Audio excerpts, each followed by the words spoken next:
अस्सलाम वालेकुम dear students, कैसे हो आप लोग। उम्मीद है कि आप लोग बिल्कुल ठीक ठाक हो गए। तो आज की इस वीडियो में इंशाल्लाह हम लोग बात करेंगे अबाउट कि हम लोग किस तरह से जो है वो KMU कैट की प्रिपरेशन कर सकते हैं लास्ट 20 डेज़ में, या एक स्टूडेंट जो है वो किस तरह से अपने लास्ट 20 डेज़ जो है उनको ऑर्गेनाइज़ कर सकता है। ठीक हो गया। तो आज हम लोग इस चीज़ पर बात करेंगे।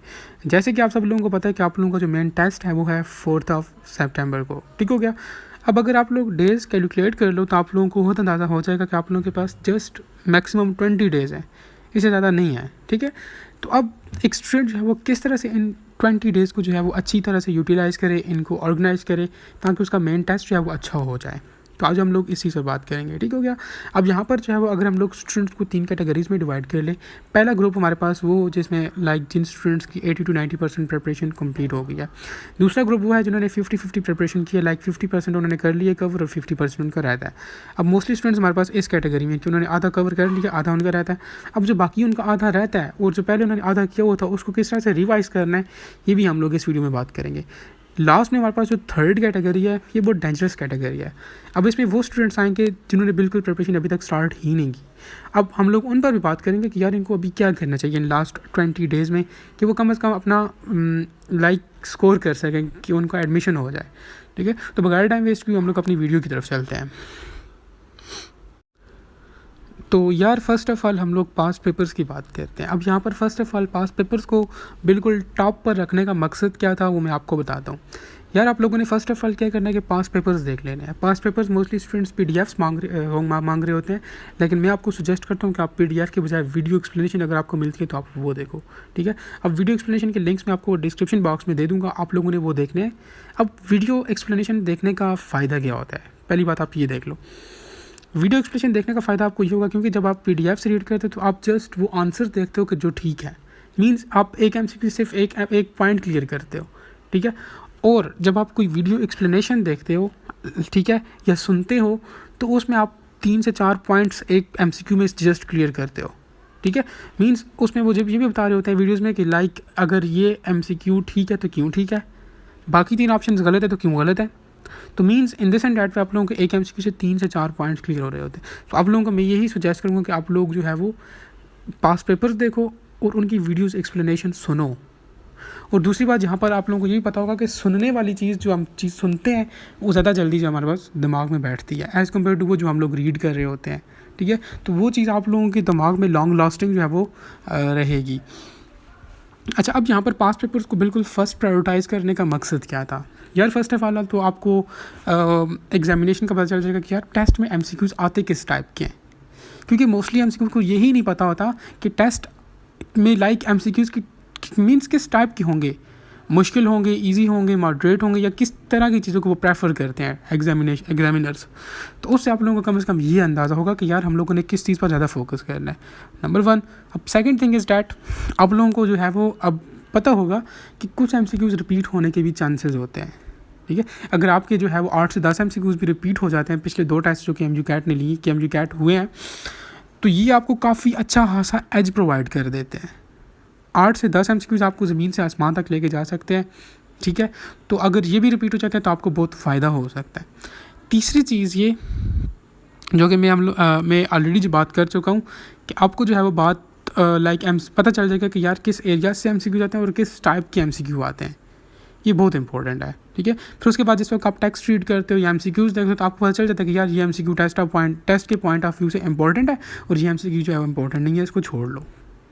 क्योंकि मोस्टली स्टूडेंट्स को यही नहीं पता होता कि किस तरह के MCQs आने हैं। वो सारी चीज़ों को देख रहे होते हैं, इन दिस एंड डैट पे एक भी चीज़ उनके दिमाग में नहीं बैठती। तो आप लोगों ने क्या करना है, फिर इससे ये फ़ायदा होगा कि आप लोग जो चीज़ों को डिस्क्रिमिनेट कर सकोगे कि यार ये चीज़ इंपॉर्टेंट है, ये आ सकती है, ये वैसे ही है, जस्ट कन्फ्यूज़ करने के लिए जो है, तो आप उसको जो है वो यहाँ से उसको निगलेक्ट करते जाओगे या उसको रिजेक्ट करते जाओगे। ठीक है। अब second thing is that practice test. अब हमारे पास पास्ट पेपर जो है वो 2 ही अवेलेबल हैं, लेकिन हम लोगों ने जो है वो अगर जिन स्टूडेंट्स ने हमें ज्वाइन किया हुआ है तो हम लोगों ने जो है वो प्रैक्टिस टेस्ट जो है वो अरेंज किए हैं। वो प्रैक्टिस टेस्ट बिल्कुल जो है वो आप लोगों के जो पास पेपर्स थे उनको देख कर ही बनाया कि किस तरह के MCQs जो है वो KMU जो अपने एग्ज़ाम में ला रहा होता है। तो बिल्कुल वो स्पेशली डिज़ाइन किए गए हैं, वैसे ही नहीं MCQs कॉपी पेस्ट किए, वो बिल्कुल सोच समझ के पेपर्स बनाए। अगर आप लोग वो टेस्ट भी देख लो इनके साथ साथ, तो वो भी आप लोगों को काफ़ी फ़ायदा दे सकते हैं। अब वो टेस्ट सॉल्व करने का अभी टाइम तो नहीं है, जो टेस्ट हम लोग ऑलरेडी ले चुके हैं। आप लोग जस्ट उनकी वीडियोज़ एक्सप्लेनेशन देखो। अब मैं फिर यहाँ बोलूँगा कि आप लोग PDFs ना देखो, वीडियो एक्सप्लेनेशन देखो उनके। अच्छा, ये इनके लिंक्स वगैरह पास पेपर्स की और मॉक टेस्ट के मैं डिस्क्रिप्शन में दे दूँगा, आप लोग वहाँ पे जाके देख सकते हो। नंबर 1 आप लोगों ने वीडियो एक्सप्लेनेशन देखनी है। Second thing is that mock test अभी सॉल्व करने का फ़ायदा बिल्कुल भी नहीं है, ठीक हो गया। लेकिन अभी इसके बाद हम लोग जो है वो 3 मॉक टेस्ट फर्दर अरेंज करेंगे, full book test, full books में से, फुल सिलेबस में से आप लोग वो दे सकते हो प्रैक्टिस के लिए। इसके अलावा फर्दर जो है वो उस टेस्ट में जो MCQ हम फॉर एग्जांपल अगर हम लोगों ने फ़िज़िक्स की बात करें, उस टेस्ट में अगर आया हुआ है कि किसी मेजरमेंट में सिग्निफिकेंट फिगर फाइंड करो, तो आप लोगों ने जस्ट उस MCQ पर अपने आप को रिस्ट्रिक्ट नहीं करना। आप लोगों ने जाना है बुक पर और उसके वो सारे रूल्स जो है वो पढ़ने हैं कि यार ये सिग्निफिकेंट फिगर्स किस तरह पता चलते हैं। तो in this and that way exam में किसी भी किस्म का क्वेश्चन आएगा तो आप लोग उसको ईजिली सॉर्ट आउट कर लोगे, ठीक हो गया। पहली बात तो ये होगी इसकी। बाकी मॉक टेस्ट के रिलेटेड कुछ फर्दर भी बातें तो हम लोग आगे जाकर करेंगे। स्टार्टिंग में आप लोगों को पास पेपर्स और मॉक टेस्ट का बताने का मकसद यही था कि आप लोग इनको लाजमी देखो, ये मोस्ट इम्पॉर्टेंट होते हैं। अब हम लोग नेक्स्ट बात करते हैं क्विक रिवीजन्स की, ठीक हो गया। अब क्विक रिवीजन से पहले मैंने पास पेपर्स का इसलिए आपको बताया क्योंकि क्विक रिवीजन से जिस वक्त आप लोग करोगे कि कम से कम आप लोगों को ये पता हो जाए कि आप लोगों ने किस चीज़ पर फोकस करना है और किस चीज़ को इग्नोर करना है। अब आप लोगों ने पास पेपर्स अगर देख लिए होंगे तो आप लोग अब जब क्विक रिवीजन वाले स्टेप पर आओगे तो आप लोग यहाँ से in most of the cases जो चीज़ें होती हैं जो इतनी इंपॉर्टेंट नहीं होती, आप उसको इग्नोर कर लोगे। इन दिस एंड आप लोगों की क्विक रिवीजन्स भी और क्विक हो जाएंगी, ठीक है। अब फर्स्ट ऑफ ऑल आप लोगों ने बायोलॉजी की क्विक रिवीजन करनी है। अब बायोलॉजी आप लोगों को पता है कि 35% कंट्रीब्यूट करे आप लोगों के एग्जाम में, तो यार 35% है, सबसे ज़्यादा परसेंटेज बायोलॉजी की है, तो फिर बायोलॉजी के लिए लाजमी कुछ ना कुछ करना होगा। फर्स्ट ऑफ ऑल आप लोगों ने क्या करना है, फर्स्ट प्रायोरिटी आप लोगों ने अपनी टेक्स्ट बुक्स को देनी है। अब टेक्स्ट बुक्स क्यों? टेक्स्ट बुक्स इसलिए क्योंकि आप लोगों का मेन टेस्ट जो है वो बुक से बनेगा। अब वो स्टूडेंट्स जिन्होंने अभी स्टार्ट किया है प्रेपरेशन, तो वो तो अभी टेक्स्ट बुक्स को क्लियर नहीं कर सकते, बिल्कुल नहीं कर सकते। उनके लिए क्या करना है, उन्होंने जस्ट बूम सीरीज़ के पॉइंट्स हम लोगों ने ग्रुप्स में शेयर किए हुए हैं, आप लोग वो देखोगे। अगर नहीं है तो आप लोग फेसबुक पर सिंपल जो है वो उनका पेज है तो आप वहाँ से भी देख सकते हो, ठीक है। किसी को ना बोलो कि मुझे सेंड करो, इधर से ये करो वो करो, आप जस्ट सिंपल हो जाओ।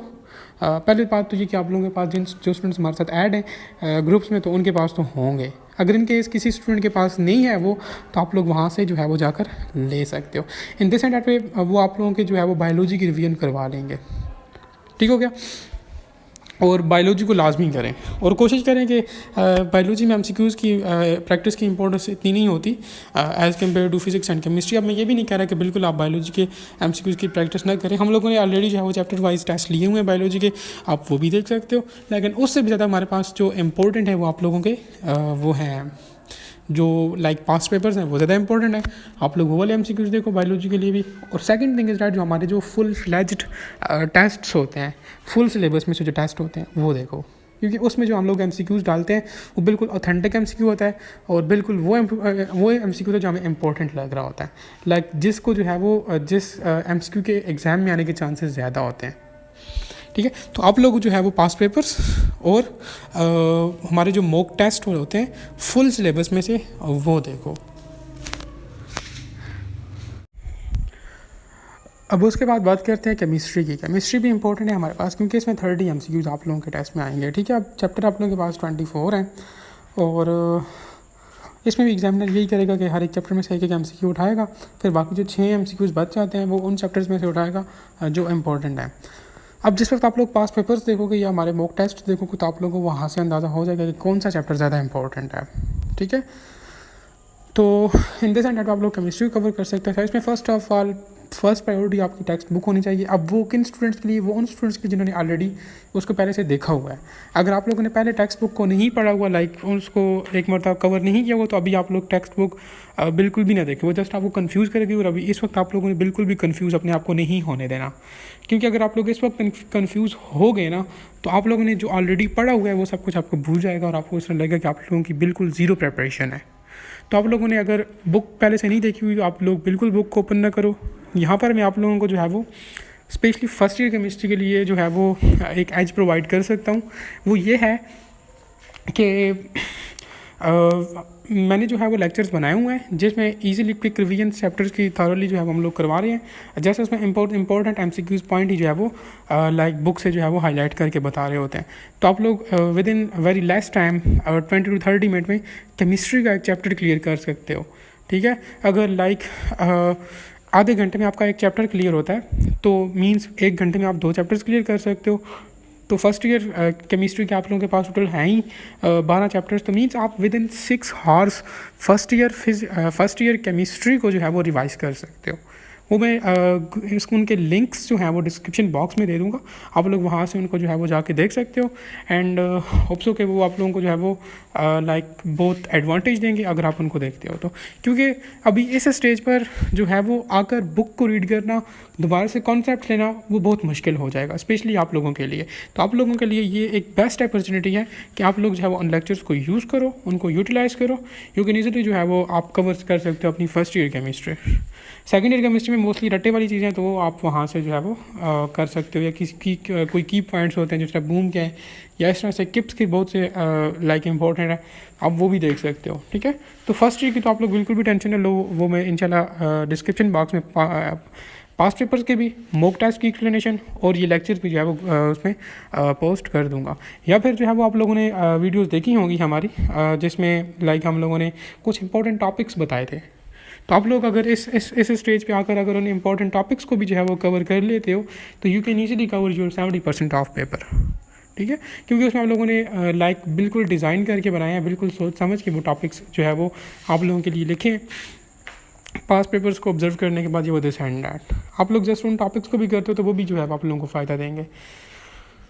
और बस केमिस्ट्री के लिए यही है, और कोशिश करें कि इस पर आप लोग एमसीक्यूज़ की प्रैक्टिस लाजमी करें, और क्योंकि वही आपको फ़ायदा देंगी। अब यहाँ पर जो है वो मैं आपको ऑलरेडी बता चुका हूँ, फिर कहता हूँ कि वो जो लेक्चर्स हैं जस्ट 12 लेक्चर्स हैं, विद इन 6 आवर्स आप अपनी फर्स्ट ईयर केमिस्ट्री को क्लियर कर सकते हो।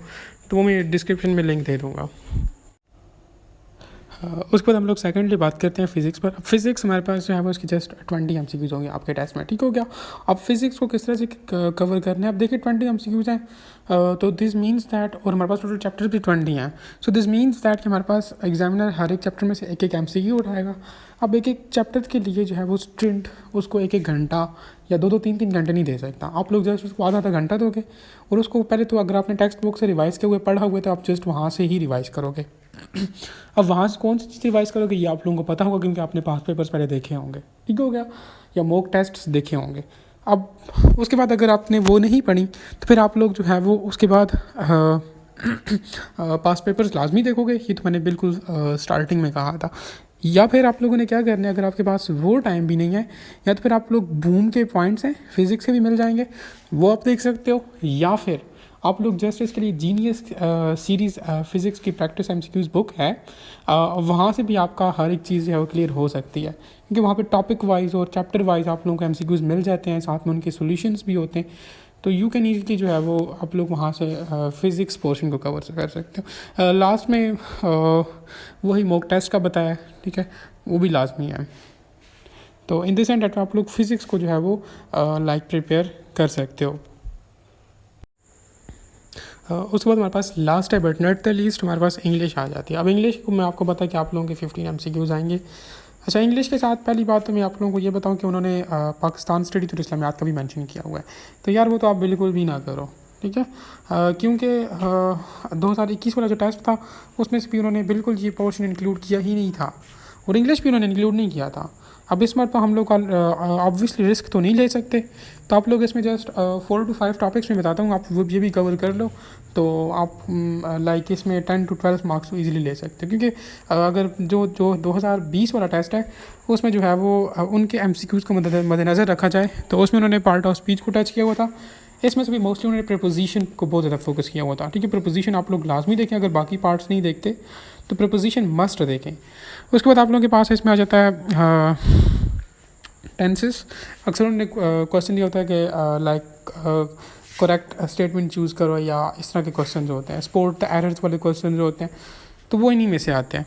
या फिर आप लोग जो है वो सब्जेक्ट वर्ब एग्रीमेंट आप लोगों को लाजमी आना चाहिए, और लास्ट में वाइसेस। अब यही जस्ट 4 टॉपिक्स हैं। मैंने आपको पहले भी कहा था कि इनको एक मरतबा ही आप लोग कहीं से देख के इनके रूल्स अपने पास नोट कर लें, जस्ट उनको रिवाइज करें और थोड़ी सी MCQ की प्रैक्टिस करें। जो हम लोग आपसे प्रैक्टिस टेस्ट लेते हैं, आप लोग जस्ट उन्हीं पर इनकी प्रैक्टिस कर लें, तो आप लोगों के लिए जो है वो बहुत ज़्यादा जो है वो इसमें एडवांटेज हो जाएगा। ठीक है, इसमें ऐसा और कुछ भी नहीं है। इग्नोर इसको भी बिल्कुल भी ना करें, लेकिन इसको मीन्स टाइम भी बहुत ज़्यादा ना दें, बहुत इग्नोर भी ना करें और बहुत ज़्यादा टाइम भी ना दें। बस मॉडरेट इसके 15 नंबर है। इसी चीज़ को जहन में रख के जो है वो आपने इंग्लिश की तैयारी करनी है। बस यही 4 टॉपिक्स हैं और इसमें यू कैन ईजिली जो है वो स्कोर 10+ मार्क्स। बस इंग्लिश के लिए यही था। और बस इसमें बस यही बोलूँगा कि मॉक टेस्ट में हम लोग जो पास MCQ सॉल्व वो आपको देते हैं, वो भी आप लोग अगर करते हैं तो लाइक प्रैक्टिस वहाँ से हो जाती है। एक्स्ट्रा इसमें कोई MCQ की प्रैक्टिस करने की ज़रूरत नहीं है। अच्छा जी, बिल्कुल लास्ट पे हम लोग बात करते हैं मॉक टेस्ट की। तो यार आप लोग मॉक टेस्ट लाजमी अटैम्प्ट किया करो, ठीक हो गया। उसमें असल में इस तरह होता है ना कि आप लोग जितनी ज़्यादा MCQ की प्रैक्टिस करोगे, आप लोग उतना ज़्यादा कॉन्फिडेंस आएगा MCQ सॉल्व करने का, ठीक है। अब उसमें इस तरह से भी होता है कि लाइक आपको लाइक पता चलता है कि यार अगर आपको MCQ नहीं आता, आपने उस स्ट्रेस को किस तरह से हैंडल करना है। लाइक ये जितनी भी प्रेशर, सोशल प्रेशर, इस तरह की चीज़ें होती हैं, ये आप वहाँ से ही सीखते हो, ठीक है। अगर एक स्टूडेंट है जिसने जस्ट टेक्स्ट बुक्स पढ़ी हैं और मीन्स फिंगर टिप पर उसे याद है और उसने MCQs की प्रैक्टिस बिल्कुल भी नहीं की, तो चांसेस हैं कि उसका पेपर अच्छा ना हो। क्योंकि अब देखो, आपको जो मेन टेस्ट है वो MCQs में से ही होना है। अब आप उसकी प्रैक्टिस नहीं करोगे तो ओवरऑल आप at the end of the day आप अच्छे से परफॉर्म नहीं कर सकोगे। अब एक प्लेयर है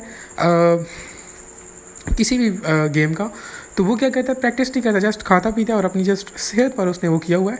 तो एट द एंड जिस वक्त उसकी मेन गेम वाला डे होगा, वो अच्छे से परफॉर्म नहीं कर पाएगा। बेशक जितना मर्जी उसने अच्छी डाइट ली हो, उस वक्त तक वो अच्छा परफॉर्म नहीं कर पाएगा जब तक वो प्रैक्टिस नहीं करेगा। सो प्रैक्टिस मोस्ट इंपॉर्टेंट चीज़ होती है। अब प्रैक्टिस तो चलो बंदा कर लेता है, अब प्रैक्टिस में आप लोगों ने एक चीज़ का जहन में रखना होता है कि उसमें जब आप गलती करते हो ना, तो आपने उस गलती को दोबारा दोहराना नहीं होता। अब फॉर एग्ज़ाम्पल आप लोग कोई MCQ गलत करते हो और आपकी खुशकिस्मती से वो MCQ आपके मेन टेस्ट में भी आ जाता है, फिर आपका काम ये बनता है कि आपने उस MCQ को गलत नहीं करना, ठीक है।